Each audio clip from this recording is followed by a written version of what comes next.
Hello, hello, YouTube. It is good to be with you today. Wish it were under better circumstances, but as we have the conversation today, it's important to, I think, speak to this as people who are concerned citizens, as Tim and I who are believers, to figure out how we move forward. As those of you who've seen from the thumbnail, we are talking about the assassination attempt on President or former President Donald Trump. That happened on Saturday evening. My partner in crime with me today, maybe I shouldn't use that term as we're talking about this. My partner. Well, especially with this guy, he might have us arrested. That's right. True. That's right. Partner is Dr. Tim Stratton. And Dr. Tim, why don't you take us away and introduce our guest here today, the Faithiest Atheist? Yeah, well, it's an honor and a pleasure to introduce a good friend to this channel. He goes by the name Faithiest Atheist, but this is Richard Suttles, and he works for the federal government in counterterrorism. And he's also an outspoken atheist online. However, with that said, he goes out of his way to advance the relationship between atheists and Christians, try to find as much common ground if possible and to work forward together. He also helps on these Maven mission trips. We hire non-believers to come talk to our students who we're equipping to evaluate worldviews and things like that. And Richard, we've flown him around the country to have these conversations, and he's just fantastic to work with. So, Richard, thank you for being on the show. We've been talking about doing this for a long time. I hope we do it much more. But thank you for being a great friend, and thank you for coming onto the show. Man, thank you so much for having me. Good to see you both. Yeah, it's great to have you here. We've wanted to do this for a while, and unfortunately, this is the first time. This is the topic, right? Right. Yeah. The first time. It's an unfortunate topic, but I'm glad we're doing it. Yeah. And you know, thankfully, it's just a damaged ear. It could have been a lot worse. Mm-hmm. But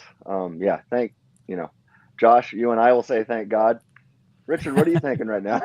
I was raised Southern Baptist, and I grew up Southern Baptist in Georgia, so thank God works. Oh, okay. There you go. It just comes naturally for you. Yes. There you go. It's just to our viewers. Yes. I was about to say to our viewers, we have the kind of friendship where we will chat each other like that, and we know that we expect it from each other, and we just love each other. So it's awesome. So I met Richard for the first time as I was writing an article about a year ago on Sound of Freedom and some of the stuff. So you can check those articles out. He helped me with some understanding of what was going on behind the scenes on some of those things. So, and then we met in Salado, Texas, and we're able to chat a little bit. So it's been great to get to know you, and it's great to have you here. I suppose we should just get to the topic at hand because that's what people are tuning in for, not our small chat and reminiscing, although that's fun for me. Now, I am 37 years old. I'm a young buck compared to you guys. So I was not alive March 30th, 1981. I was alive. I was born on March 30th, 1987. So exactly 6 years later. But on March 30th, 1981, I believe that's the right date, Ronald Reagan was shot. And I was having a quick chat with Richard and asking him if he remembered that and how that compares to this moment. Tim, do you remember that? Are there any formative memories there? And how does that compare to this moment? I do remember it because I think I was 7 years old. I was on the playground. I can't remember if it was during school or after school. I can't remember what time of the day or if it was a weekend. I just remember being on the school.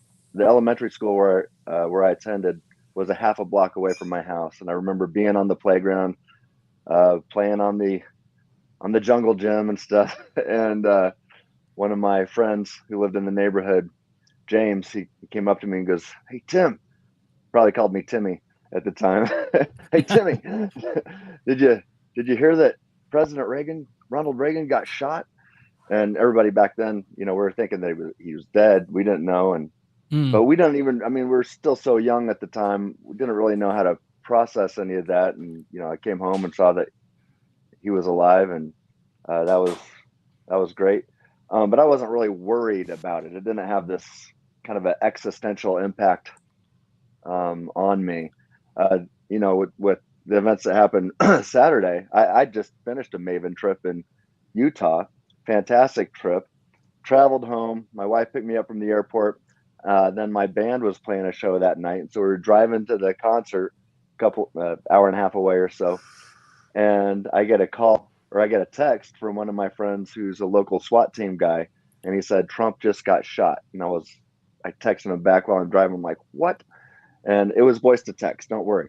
And I kept my eyes on the road, and it told me just a little bit more. And man, we turned on the radio. We're trying to get things figured out, and just that's that's all I've been able to think about since then, and has been consuming the minds of most of American citizens right now, and even people from out of the country who are my friends are contacting me to try to figure things out. So, yeah, Richard, what about you? First of all, for Reagan, yeah, I was 10 years old. I remember it very clearly. And I remember I did have an existential crisis, even as a 10-year-old. I was with my grandmother. She had gone to like a hardware and tool and place that sells plants. And we had walked into a greenhouse. And everyone in the greenhouse was sort of in a panicky mood, which immediately scared me. And then they said President Reagan had been shot. And I remember just kind of freezing and not knowing what to do. And then we went home and I watched TV, the rest of the day, trying to put it together. And, since then, there's been other things that have happened, like the Challenger exploding, things like that. And then, for the last 30 years, I've been in the counterterrorism business. So when something like this happens, I get a phone call pretty quickly, sometimes within minutes, which is what happened for this the other day. My phone rang pretty quickly. And, I was on my way to work, before I even had time to kind of look into it. I was already, heading towards the office. Wow. Well, thanks for being on call for our nation. That's right, Richard. That's awesome that you're on call for that. What were your thoughts, Richard, as this was happening? I mean, maybe you're just in work mode immediately, or what were your thoughts going in? Well, as you both know, I do this page that I'm doing, and I'm doing it specifically to keep people from going crazy because I focus on radicalization. So for 30 years, I've watched people go crazy. I've watched like normal people become monsters. So I've been doing for the past 5 years or so. I've been doing this page to try and lower the temperature a little bit. So a lot of me was like, I know what's going to happen. I know my friends on the right are going to say that it's a lefty who's part of this big organization, and it's time to go to war. And then my friends on the left are going to say that, it didn't really happen. It was fake, or that, or that it's an inside job. And all of that's probably not going to be true. And we have to find out quickly what we need to find out. So part of me was answering the phone and like saying if there's anything we needed to do or to check, because we can't really check the guy's name until we know the name. Yeah. So there's not much for us to do except just kind of gather what we do see and see if it's helpful. But then part of me was like, I really want to stop people from on the right saying, aha, here it is. Here comes the left, and the left, oh, here comes the right. I was really trying to stop that too. Whenever I had a chance, I was trying to do that. And in short order, someone found out that he had registered as a Republican and that he had donated to a progressive. And I'm like, okay, now each side has all they need. They just, each of them has the piece.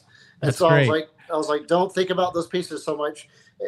And one thing I want to throw in real quick, I'm going to throw up a book by Clay Jones.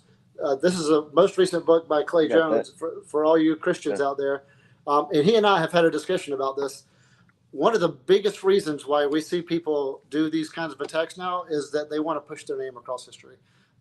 So they see that there's a big event and they're like, I can have my name be part of this event. More so than the ideology. So maybe he was, aware of some left ideology against Trump, but I bet you he would have done it for a vegetarian conference if vegetarianism was a huge thing. Now, I think. Go ahead. Yeah, I was going to say, I imagine I won't be surprised if it turns out that underneath all these political ideologies is him thinking, my name is going to be somewhere because of this. And that's probably his driving force. Yeah, I think that is often the case. And I think that's one reason why it's good for news outlets not to give the name of Yes. people who advance violence like this. But I definitely think there's, I mean, I think of Dietrich Bonhoeffer. I don't think when he was going to try to assassinate Hitler that he cared about his Right. his name moving forward. I think he just thought, well, that's the right thing to do. Right. And Yeah. I can Sure. go ahead. Yeah, I absolutely agree with that. There's situations where there's just horrible people doing horrible things, and if you take out the icon, then you stop the movement. And there's a Yeah, lot of assassins who thought that, about different people who were Mm-hmm. popular.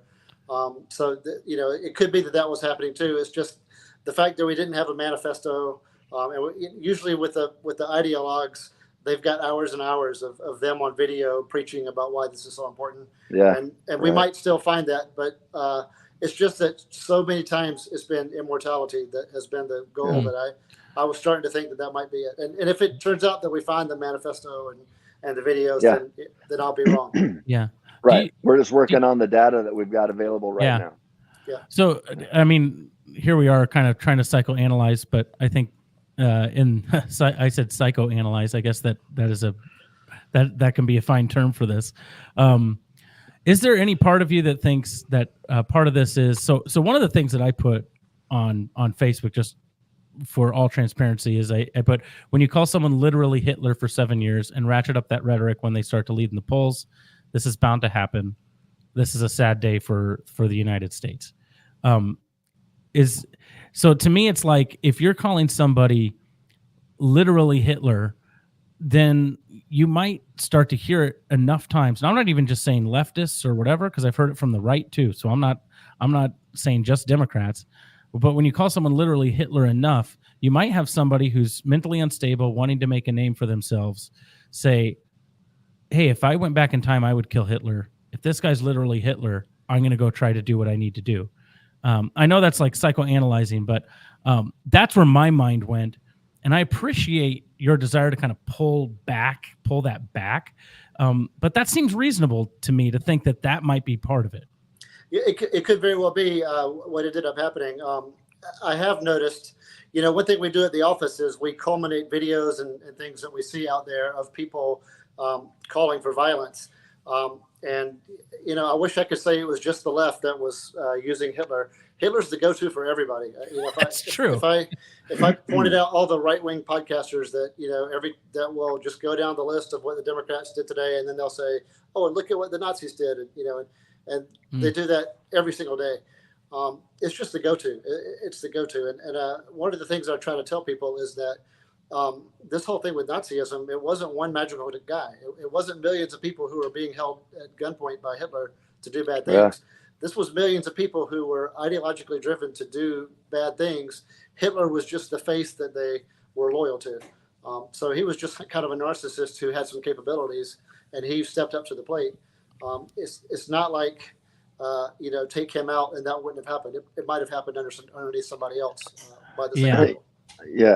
yeah. Speaking of Clay Jones, when I was in his class on why does God allow evil, back 10 years ago now, he had us read a book called Ordinary Men, and fantastic book. It will keep you up at night because of just some of the images that you get in your head from reading. But it's all true history, and it just shows how these so-called ordinary men could be indoctrinated into evil and do horrible things.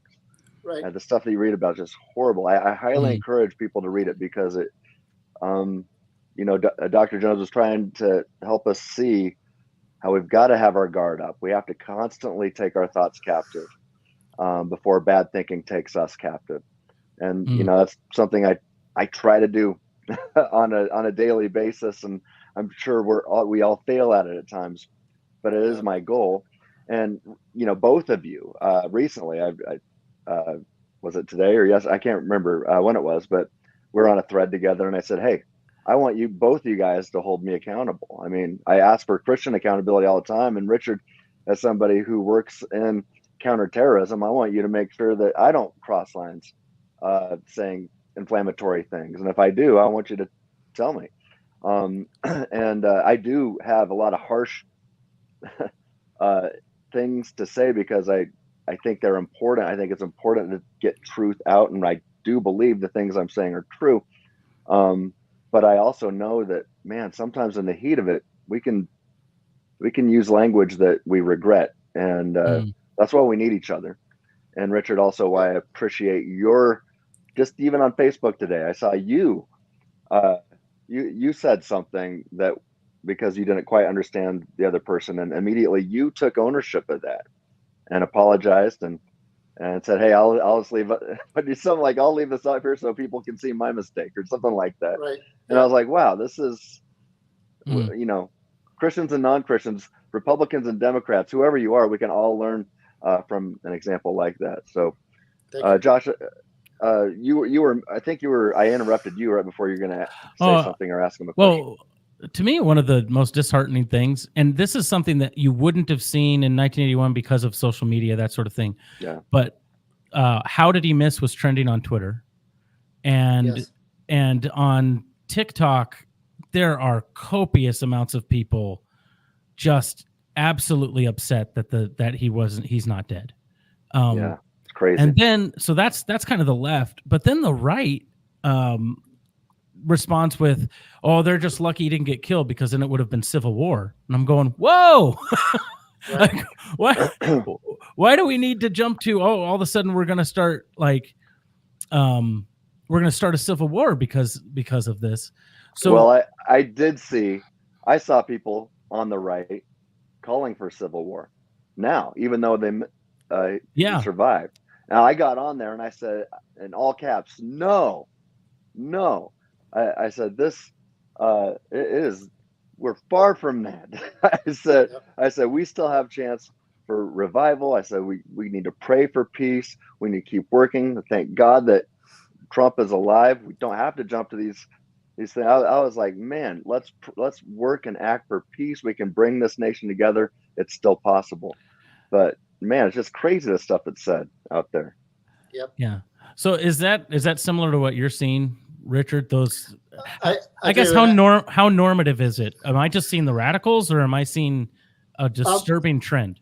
You are just seeing the radicals, and in terms of like percentages, maybe there's 20% from the left and 20% from the right that just do things like this. But the thing is that social media takes that and runs with it. If social media is like, this is what's getting a lot of attention. Because when you're angry like that, like if you're full-fledged left and you think that the right is just the worst monsters, you want to hear someone else say that. And then when someone says that, then you hit like and you share it and you're like this. And the same thing happens for the right. It's literally why I started my page. I'm like, what if I start a page that says I'm an atheist, but at the same time, I don't really push atheism so much as say, hey, we're wrong sometimes, and this is what I think, and feel free to correct me, and just try to be the opposite. And can I start momentum rolling, doing something opposite? But it's literally because every day of my life for 30 years, I've seen stuff like this, and it's gotten a lot worse in the past 15 years. I'd say the last 15 years has just gotten worse and worse. Yeah. So you say 20%. I read somewhere years ago that all it takes is 10% of a population to believe something with all their heart, and they can change. Yes, you know why that is. You know why that happens? Because it rallies people. If people are really, really convinced that something is awful about to happen, they're more organized, and they dedicate more time of their day, and they become like one. They almost become like an anthill.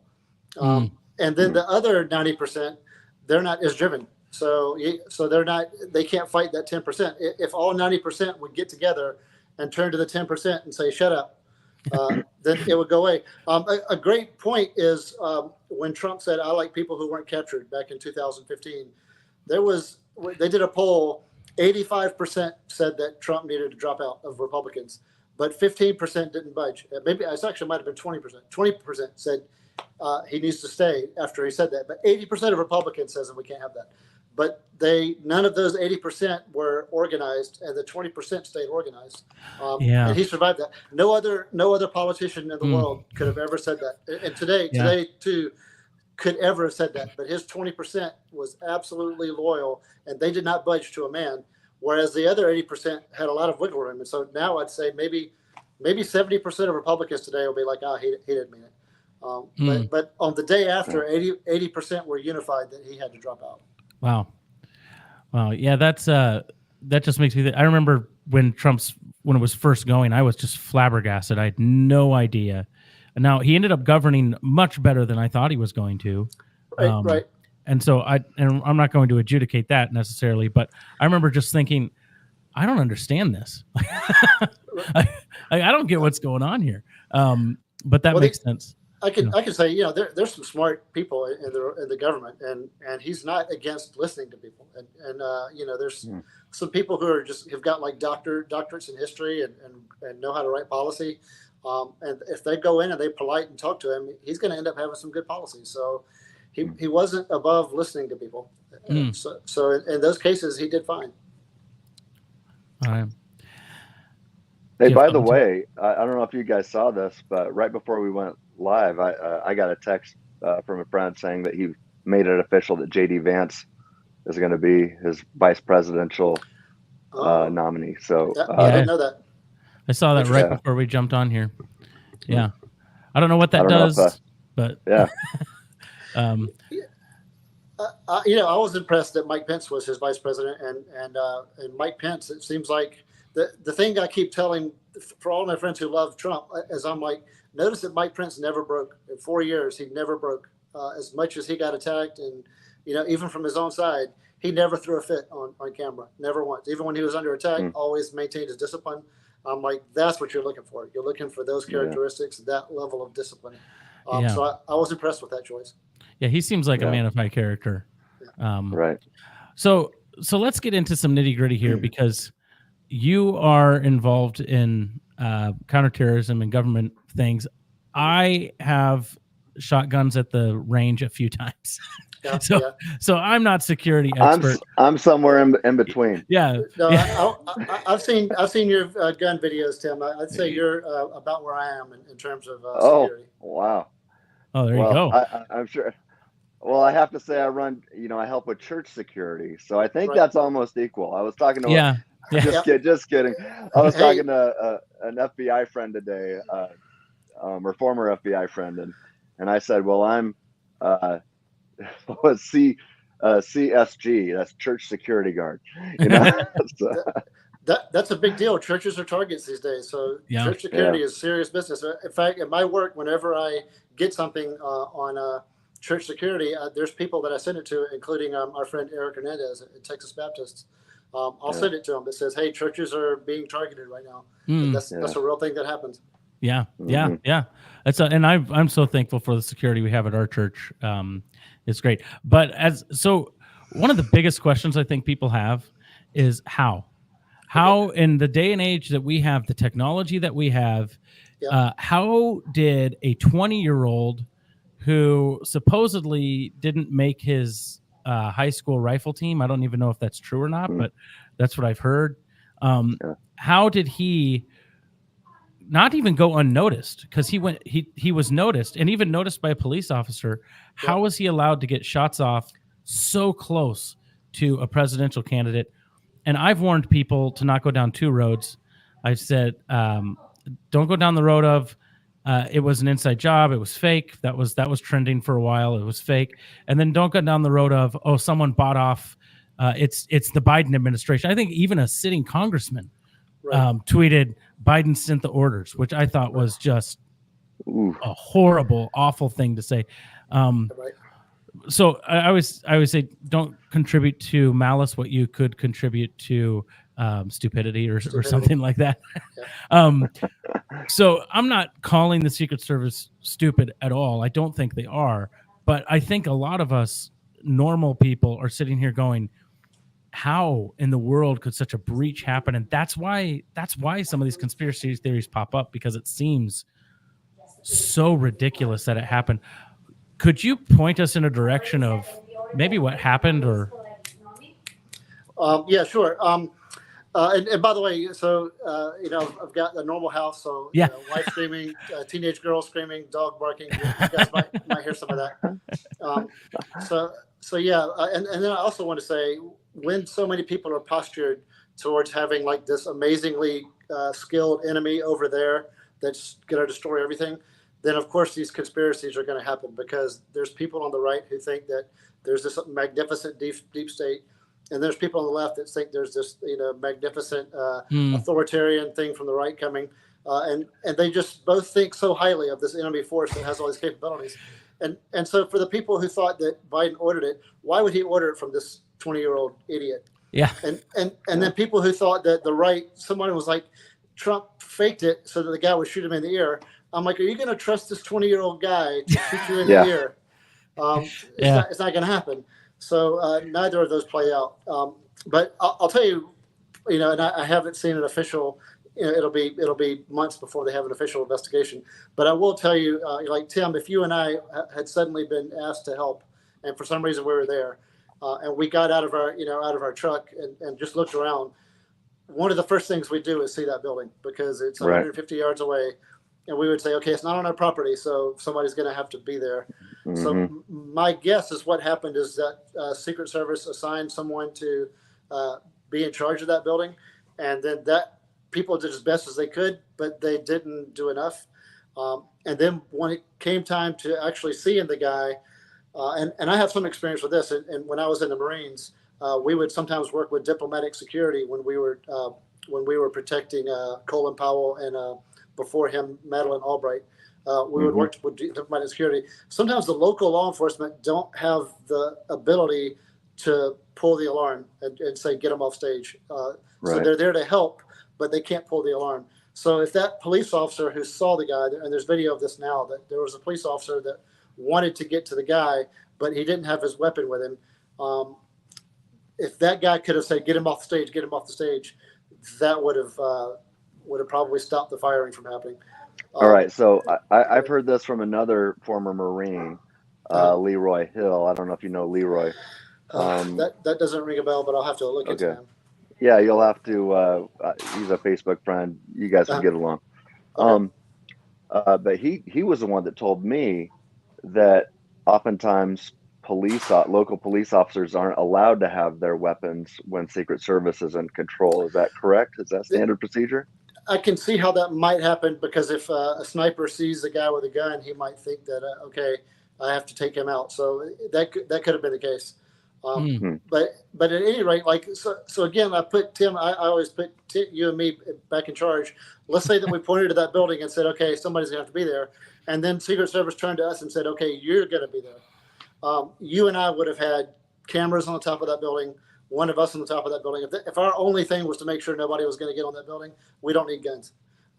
And if somebody was going to overpower us, we would know how to set off fireworks or something to get the man off the stage. So you and I would have handled that. So somebody dropped the ball in terms of not letting the kid get up onto the building.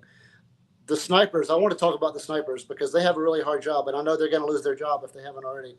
But I want to defend them a little bit. They're not even going to look at that building that's 150 yards away, because they're like, nobody's getting there. This is the Secret Service. Nobody's going to get to this building that's right over here, a football field away from us. Yeah. They're looking a mile away. Yeah, that's what I heard. I heard they're looking 500 plus yards. Yes. So I want to defend them a little bit. For someone to go, no, it's actually right under. That took some.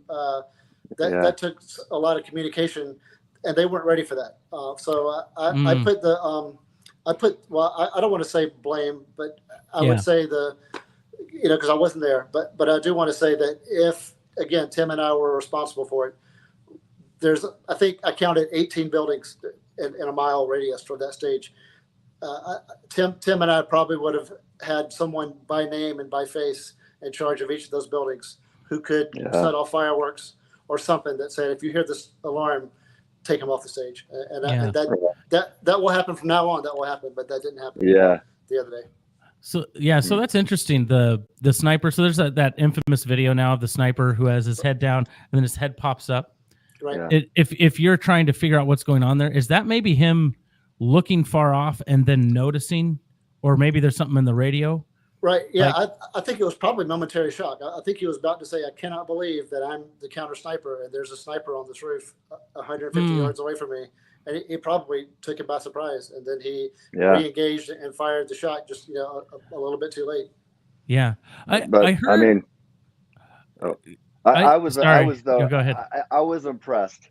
Like, look, was it perfect and flawless? No, but I mean, more shots. Look, if he had more time to get more shots off, uh, Yeah. the odds, the chances that his assassination attempt was successful skyrocket.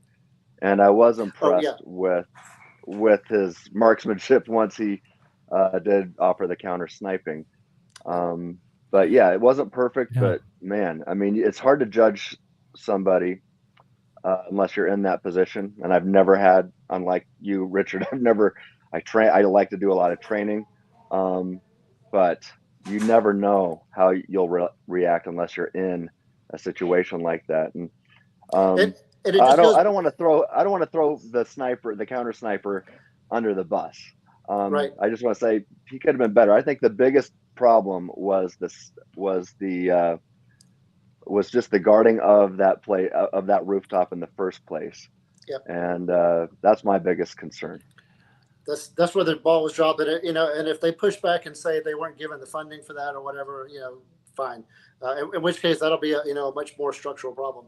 But I definitely want to push that this is going to go above one person, and certainly above the sniper, because that sniper, their responsibility, their area of responsibility is so great that probably the first place they would ignore would be that building, because they would just assume that somebody has it. That's right. interesting. Yeah. I had maybe you might not be privy to all the Secret Service protocols, but I had heard that there's a protocol for Secret Service that they're never supposed to be the first to fire. I've heard that. I think I heard that on Ben Shapiro. Man, if you see a guy with a gun pointing at the target, I think it's probably okay to take a shot. Right. But certainly to scream on the microphone. The biggest thing that should have happened was somebody needed to be able to pull an alarm and say, get him off the stage, because there was plenty of time to get him off the stage. Yeah. Do you think the police officers and the Secret Service officers all have the same radio frequencies? No, they don't. See, that's horrible. Well, and I can see why logistically you can't be on the same signal, because if Miss Perkins down the street needs her cat out of the tree, then the Secret Service don't have to deal with that. But there should be an alarm that that the police can hit a button, maybe like a little parking garage button in their hand, which sets off an alarm, and then the Secret Service goes, that's all I need to hear. They take him off the stage. And if it turned out to be a false alarm, it wouldn't have even made the news. It wouldn't have even made the news. They took him off, and it turned out to be a false alarm. So I think that's, from now on, I can tell you this, for every other event from now on for the next 40 years, somebody's going to be personally responsible for each building, and local law enforcement is going to be able to set the alarm to get the guy off stage. What do you think of Phil's question here? I can't read it. What does it say? Oh, he said, Richard, this is Phil Baer, by the way. Right. He says, Richard, can you comment on why drones were not in use that day? Wouldn't they have been an effective preventative measure? Yeah, and actually, I'm glad he said that, because I think there will be a lot more drones now because of this. I don't know Secret Service protocol. I do know this about Secret Service, because I have worked with them a lot, especially whenever the Super Bowls come here to Phoenix. The Secret Service takes over. They're in charge of all that. And I know one thing about their protocol is they change it. So if their protocol, I think they came to Phoenix in 2013, and their protocol then was one thing. And then 8 or 9 years later, when they came here recently, it was a different thing. So whatever Secret Service protocol is, they change it because they don't want people to look up their protocol and then make adjustments. Yeah. But drones is a really, really good idea now, and I think we're going to see more of that. That's a great question. Do you think, if you were to put on your prognostication cap, do you think the head of the Secret Service, Cheadle, I think is her name, should she resign? Will she resign? Does this go to the top? I would, if I was on the Secret Service, I would resign after that. I don't Everybody? know what she's going to do. Well, if I was in charge, if I was the ultimate person, because the biggest thing is whoever got out of the truck because they had a couple of weeks to look at it. Whoever got it out of the truck saw that building, and then they said, we got to take care of that. So at some point, maybe the lead person in charge of the whole detail, somebody didn't have enough clear communication so that once the person was saying, there was enough time to get him off the stage. So I think some people are going to be fired. I've heard the sniper has already been let go. But again, I've offered a defense that said it's not going to be as simple as the sniper. But yeah, if I was in charge of the Secret Service and this happened, I would have been in the White House that night and say, I'm going to resign just because it happened on my watch. And I know some Secret Service people. There are so many skilled Secret Service people. You could replace the director every day, and there'd be plenty of talent there. So the Secret Service is not going to suffer a loss of talent if the executive steps down. Well, what if you mind talking about the DEI initiative in the Secret Service? Is that something you have the ability to speak to right now? For me personally, yeah, why don't you speak just personally? Yeah. Yeah. I didn't know if you were talking about me or Josh, because I knew that was a topic for Josh more than me. I don't know who's hired for what reason at the executive level. But my thing is capability. If someone has the capability, great. And if they don't, then they shouldn't be. So I don't know the story behind that. Yeah. So I think in a interview, I want to say 2 years ago, she had said, Cheadle, I think is her name, had said her goal was 30% women in the Secret Service by 2030 or something like that. 2025, maybe. I don't remember. Don't quote me on that. Something like that. And I'm not even going to push back, Richard, on the idea that the capability thing. My mind goes to, I saw all these women jumping in front of Donald Trump, who's much bigger than them, and they're supposed to take a bullet for them. And in my mind, I'm going, I don't want to employ women to take a bullet for the president. To do security, that's fine. But to me, it's like, I want men that are as big or bigger than the person to be able to jump I'll in say front. this. I loved seeing the fact that some of these women ran to protect him. They did their jobs. Great job, ladies. Great job. But when you see the fact that, it made for a great photo op that Trump was able to do this, but really it seems to me that he should have just been completely covered by guys that were bigger than him. Or at least some people that were bigger than him. It didn't seem like he was completely secure at that point. But yeah, I probably wouldn't have even stood him up. I probably would have dragged him off while he was in the prone position. But oh wow, yeah. But that's just great photo op though. It made for the best photo. Well, most iconic political image we've probably ever seen. And what if he said while he was huddled down there? What if he was like, "Hey guys, I'm going to stand up, and if you push back, that's assault." So maybe he was going to stand up. There was a hot mic there, and he wanted his shoes. My deal with that is if you watch the whole video, they say shooters down, and they say we're clear, and that's when they let him stand up. But then I heard someone say, well, you're never supposed to do that because that could have been a distraction and there could have been another shooter somewhere else. Right. So really, they shouldn't have let him stand back up. They should have said, yeah, that shooter's down, but we're still not sure if the area is secure. Right. And so they hush it. In fact, I'd have all kinds of alarms because if I heard that the shooting came from that building 150 yards away, I'd be like, that's an insider. That's somebody that's probably a good guy because nobody bad could get there. Not realizing that somebody bad did get there, I wouldn't have stood him up either. But again, I'm not a Secret Service guy. I'm just saying that, and I have hindsight. Obviously, hindsight. Yeah. The Monday morning quarterback. Yes. It's an easy thing to do. I've told people, even on Sunday when we were having this conversation about some of this at church, I said, I'm not going to second guess, because some people were even making fun of the women not being able to holster her weapon. And I was like, this might have been her third detail or whatever. Right. And you just don't know exactly how you're going to respond in all of those situations. Right. Her head was on a swivel. I'm not going to disparage anybody because you don't know how you would respond. But that's right. So I get that. It just seems to me that it is such a contentious presidential race to have such a, I don't know if breach is the right word or lapse, whatever it is, in security seems inexcusable to me. Right.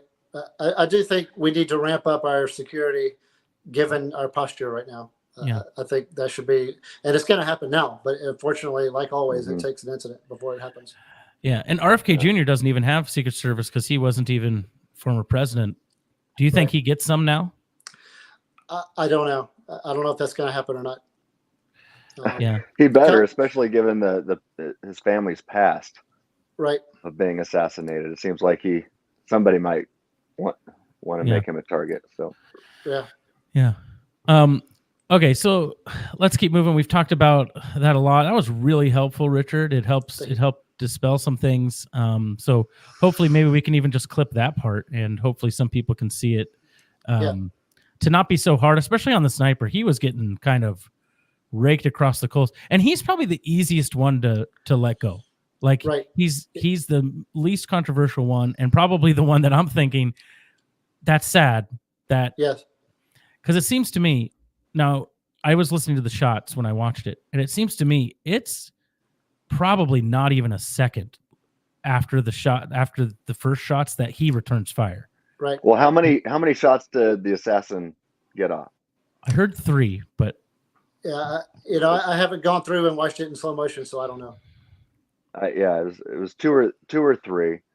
Man, I know people are picking on the counter sniper, but man, if it's true that they're not supposed to shoot until, unless they're reacting. Somebody said, well, what if he was up there with a telescope? And I think it was Shapiro that said, look, if you're dumb enough to climb up on top of a rooftop without authorization with a telescope, you deserve to get shot. That's right. There's probably some truth to that, but still. Well, and then even then, if he could have seen him, if there was somebody at that perch looking at the building and seeing him on the roof, it doesn't matter what he has. All he's got to do is just say, get him off the stage. And then whatever he's got in his hands, it won't matter because Trump won't be on stage anymore. Yeah. Well, and Richard, I think you had said that it might have been more than Trump that was even the target because he had explosives. Right. Yeah. He could have been there to do a bunch of stuff. Maybe his dream might have just been to do whatever damage he could. And then when he realized that he could get on top of that building, he probably couldn't realize his great luck that he got that close. And if he had time to, I don't know how many of your listeners have ever fired a rifle. I was in the Marines for 10 years and I kept firing that same weapon pretty much since. From 150 yards, you're not going to miss. You could be in 5th grade. Mm-hmm. If you know how to aim, you're not going to miss, even a headshot with that rifle. He didn't have time to really take aim because he knew that officer was coming. He had already swiveled to address the officer and then swiveled back to try and squeeze off some rounds. If he had a few seconds with nobody pressuring him, that would have been a video that would have been much more dynamic. Oh yeah. Oof. Yeah. And there were civilians on the ground yelling too, so I'm sure he could hear that. So he knew he was on short time. Yeah, but you're right. You're right that he had explosives too. He was hoping to get off a few shots, then get into his car and do some more stuff, some more damage. Yeah. That's sad. So as we go into this, we talk about ideologies and the roles that they play, and now we have a lot of politicians coming out, rightfully so. Joe Biden has said, hey, we need to ratchet down the rhetoric. Maybe we should. I have an article hopefully coming out tomorrow that's kind of to the same extent as maybe we should stop invoking Hitler every time somebody exhibits some tendencies that we don't like from the executive branch. So with all of that in mind, what is our way forward? So Tim and I are going to speak as believers. I don't think we're very far off, Richard, as far as our way forward. Now, Tim and I's perfect way forward is that Richard would place his faith in Jesus Christ here on the live stream, and then it becomes the live stream of the century. People would say it was fake. The atheists would be like, fake. We would love that someday. If you ever want to make that decision, do it right here on this show. right here on this channel. No, just do it. Do it in the privacy of your own room. I'm just yeah, kidding. that's right. That's right. Greg Kokel's offered me 5,000. Just saying, Yeah. All right. Well, we'll match it. I don't know how, but we'll raise it. I don't know. I'm not going to try to buy your salvation. I'm sorry. No. Can't do it. Like, Can't do it. We need a reformation now. I don't know. All right. So anyway, what's the way forward? Moving forward, like, this is still a highly contentious election. I've even still seen today some people on Twitter, both left and right, continue to ratchet up. Oh, it's time for civil war if this doesn't happen. I've seen some on the left say, hey, I saw somebody say, one day of sympathy is enough for a fascistic dictator. Wow. It's time to move forward knowing that he's a threat to our democracy. And then one guy even said there's going to be more because we need to take him out. Like, a guy actually said that, which he'll probably get reported to the FBI, I'm sure, and have to. Yeah. We officially report him to you, Richard. Yeah. Right. He's reported. There's so many people online that say things like that, and that does get reported. Now, you can not go to jail or even be questioned, but there's a record of it. So if something happens, then they'll say, okay, here's a history of him talking like that. So everyone who says that heads up, that does get recorded and memorialized. And you might be 30 years down the road, and you might be like, I don't even remember being mad about it. And they'll be like, well, here you are. Here you are. That. So you want me to tell you what I think is the way forward? Yeah. I'm going to throw up one more book here. This is something your audience probably hasn't heard of, Mutual Radicalization. I'll try to put the author. This guy was a professor at my naval postgraduate school that I went to one of my programs, counterterrorism programs at the Naval Postgraduate School. This professor wrote this book called Mutual Radicalization. So anyone ever gets to check that out or hear from that professor, he does a really good job of explaining how two groups who are opposing each other have this race to the bottom where they get more and more vitriolic and they start tearing into each other and they start to dehumanize each other. And he's talking about different groups throughout history. And he wrote this before we even got to this point. So, if you read this book now, you'll see a blueprint about where we're going through that other people have gone through, and he's Iranian. So he's like, believe me, I know what I'm talking about when I say that you could be a group that has some good ideas and then you can become far worse than the monster that you took down. So I would say read that and see how it happens and recognize the symptoms of what that feels like, because it feels righteous. When two groups are going down that road, each side feels righteous. Each side is like, I'm fighting the good fight. I'm saying it the way it really is. I'm not weak-minded. I can see the facts. That's what they're telling themselves. So within all that, you kind of have to catch yourself and say, okay, but I don't want to call people like they're ISIS if they're not actually as bad as ISIS. So try to catch yourself. ISIS feels righteous, though.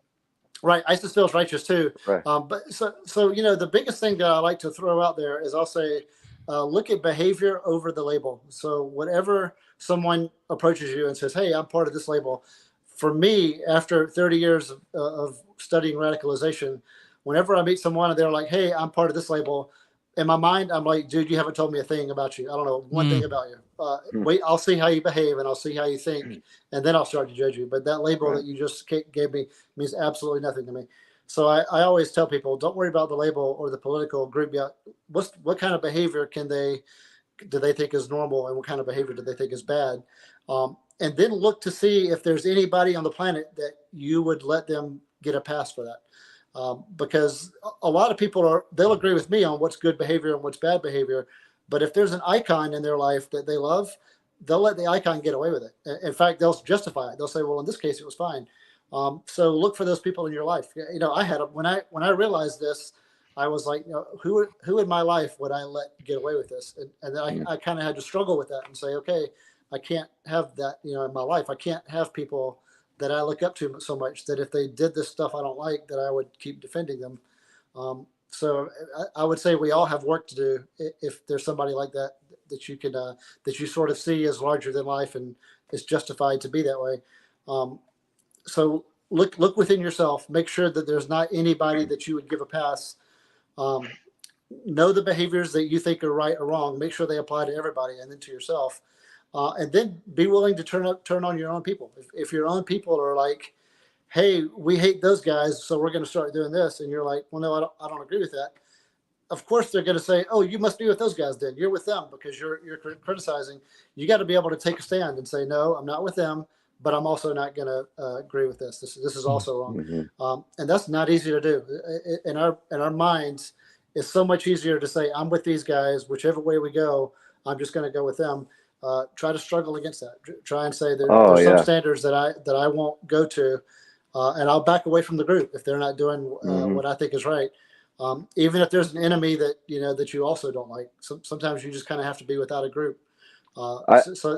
Yeah, that's really it. Go ahead, Tim. I think that needs to be a clip too, Josh, because I think, like I voted for George Bush both times, but I left the Republican Party during his term.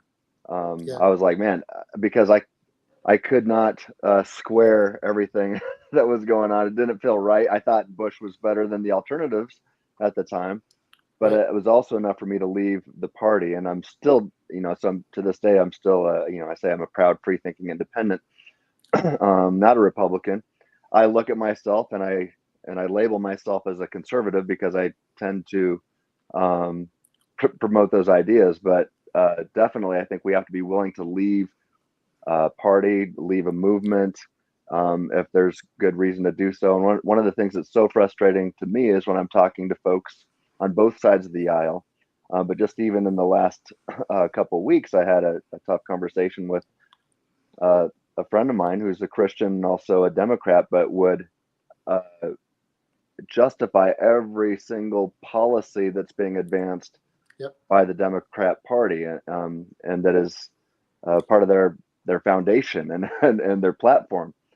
And I might have hurt our friendship. I hope not, but I finally had to say, it seems to me that you're more loyal to the party than you are to what you say you believe about Christianity, because some of these things can't be reconciled. They're mutually exclusive ideas. Now, I'm sure I have some blind spots, and that's why I ask you guys to keep me accountable too. But we have to I love how you said that, Richard. We have to be aware. We have to constantly analyze our own beliefs. Part of what it means to be a Reformed theologian is to constantly analyze our own Reformed beliefs to see if they truly are compatible and consistent with Scripture. And so that's why, even though I oppose Calvinism, I say I still practice Reformed theology. But even Richard, you do that in a sense as well. You're even even though it's not regarding theological issues, you're looking at things saying, hey, am I being consistent? Am I willing to reconsider some things? And am I willing to evaluate my current set of beliefs to see if they're consistent with what I know is right? So, what would you add to that, Richard? I would say that's very well said. You guys probably remember Tim Keller before he passed away a couple of years ago. But he was like, I'm humble because of the Christian worldview about how terrible people can be. So he goes, because of that, I realize that keeps me humble. And I like to say I'm humble because I think we're the product of eons of hit and miss. So if we're eons of hit and miss and we've got biases all over, that's reason for me to be very, very humble, for me to think I can be extremely certain and still be wrong. So I think if you're Christian or if you're atheist, you have reason to be devastated about how bad you could be, and that should try to keep you humble. That's good. That's good. Although, I would agree with Tim Keller. Hey, if you have a reason, embrace it. That's my thing. Yeah. So one of the things that I would go to as well is, and I will say it's hard to not do this when somebody almost gets, when the presidential candidate almost gets assassinated. It's hard not to react. Like, to me, I think starting to figure out how to handle social media for a lot of people, I tend to think that probably played a big role in this kid, 20-year-old, in the formation of this plan. Social media probably played a big role in it. Even though it says he probably wasn't on social media, you can get on TikTok, you don't even have to have an account to scroll through all sorts of things. Yeah. So I would say social media is radicalizing all of us to a degree. But hopefully you, like Tim says, you take your thoughts captive and think about how are you going to be radicalized? What are you going to be radicalized about? So I agree that he was probably radicalized by social media. But the biggest thing was the opportunity to when he realized that one of the biggest names in the country with a bunch of controversy was going to be, just 30 minutes down the road, he couldn't pass that up. And if they had held that event into Arizona, he probably wouldn't have gone to Arizona for that. And given his past of seemingly like he was an outlier, outsider, picked on, bullied relentlessly, from what I've understood, maybe that's not true, but from what I've seen, you could see why. One of the things that I talk about when I go from church to church is I talk about two of the main values that our young people have now because of social media are feeling loved and feeling important. Yes. The two main values, and they're actually linked together. And so that's why going viral on TikTok, you feel important and you feel loved. You're not being loved. You're not actually important, but you don't care. You want to feel loved and feel important. And to me, like, as you were explaining that, I think, man, that plays right into that. He wanted to feel important and he didn't care if it took him out in the process. Right. And other people too. I mean, he fired multiple shots where he knew there were people, so he didn't care about all those people. Yeah. And I heard he was aiming through the bleachers even. Yeah. Really? So it wasn't a clean shot. There were people kind of in front, not like exactly. It wasn't like through people, but there were like bleachers set here and here, and it was like through here. So it was, it was, if he was off a little bit, he was going to hit someone. He wasn't waiting for a clear target. Right. Yeah. I agree. Yeah. Well, I think part of the way forward for Christians, we'll leave Richard out for now, but someday he'll join us. I'll borrow from you guys, like Frank Turek says. I'll just borrow from you. You could just. Why do you keep stealing from God? He says you steal. I'll take it. But part of the way forward is introspection. I made that post on Saturday because I was like, well, obviously to me this seems to be the case, and then I made another post today that I was like, hey, just because I said that doesn't mean I don't see wrong things on the right side of the aisle as well. It's I said that in the moment, but that's not all I believe. I think sometimes what we do is we look at something someone writes or something that someone posts, and we assume, oh, that's everything that person believes. That's exactly what drives them. Like people have told me, if I used to be like you, I would have been at one of those Trump rallies. And then I just kind of chuckle and go, I've never been to a political rally, and I'll never go to a political rally. I have no desire, especially now, to go to a political rally. But I think to give people grace, that their posts aren't everything about them. And I've got good friends that give good pushback. I've gotten some direct messages that genuinely care about me. Some people don't care about me. They just, all three of us can probably, they don't care about you. They just care about trying to refute you. So I get those messages too. But I think that's part of it too, is if we are Christians and we say we're saved by grace, we shouldn't sacrifice truth. And that's what makes this whole thing difficult, because I want there to be truth and accountability, but I also want it to be seasoned with grace. And it's that tough line to walk, right, Tim? Like we've got to, and sometimes I err on one side or the other, and it's just that line that we have to keep walking down. And I hope we've exemplified that in this conversation today. Yeah, I like to say, it's like play on a guitar amplifier if you're playing a concert. To reference Spinal Tap, he said, well, our amplifiers go up to 11, not just 10. Yours goes to 10, but ours go up to 11, so we're better, and I say, hey, imagine that you've got an amplifier and you've got the knob for love and the knob for truth, and I say you crank them both up all the way to 11, and you always speak truth and you always be loving. Now, I'll tell you, when you're typing on social media, it's really hard to show love. I mean, you can put all the smiley faces that you want to. It's really hard to communicate that. Face to face is much better than Facebook. But do your best, show truth, show love, and I think that's what we need right now. And we shouldn't err on either. But for some of us, it's easier to show love, and for others, it's easier to tell the truth. But we need accountability to do both. Absolutely. I don't know that I've seen any other questions come through in the live chat. I was going to look. We're just so conversation, but we're so great that we've wowed the audience. We've wowed everybody. I saw some debate about fascism and Nazism and if they're right or left. That's probably a topic for another. That's a topic for another time. I can say this. I would say that, again, 30 years of studying radicalization, we're inherently authoritarian. We want our subconscious wants an authority figure, and then we just follow him because it's a shortcut. So we work better. Humanity works better when there's like one king and we all just kind of follow him. We've done something weird in the U.S. where we've tried to make ideas more sacred than people. We've dropped that. Both of the parties have since dropped that, but it was an idea for a while to make ideas more sacred. So under that sort of view, you can say that Nazis had some different ideas, and they were criticizing the fascist government at the time.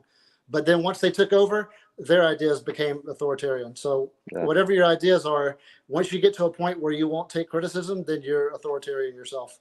Well, it's why, who was it? One of the founders that said that our Constitution will only work for a religious people. That was James Madison. Yeah. And I think that's because you're right. We do need a king, but it's only when, sorry, I don't mean to proselytize too much. Yeah. Right.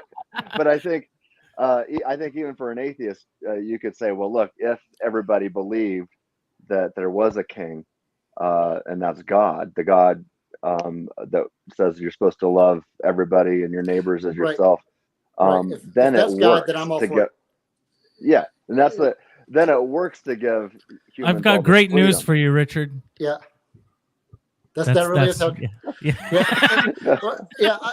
I think there's 330 million of us. If we all thought that God just wanted us to be respectful and to understand, then I would be like, even if I didn't believe, I would just pretend that I did. I think what gets us is that someone saying, God wants me to correct you, and then if you don't listen, then God wants me to punish you. That's where we run into God problems. Oh, we should have a conversation about that on another day. Let's do it. But thank you, Richard, Faithiest Atheist. We will put a link to your YouTube in the description when this video is done. And my my Facebook is where I spend most of my time. But your Facebook, Well, where can people find you specifically? Right now, I'm mostly on Facebook. I don't do Twitter anymore. And although I have a YouTube page, there's only a few videos, so it's sort of pathetic. So I would say Facebook right now. All right, Facebook. Okay, yeah, he's very active on there.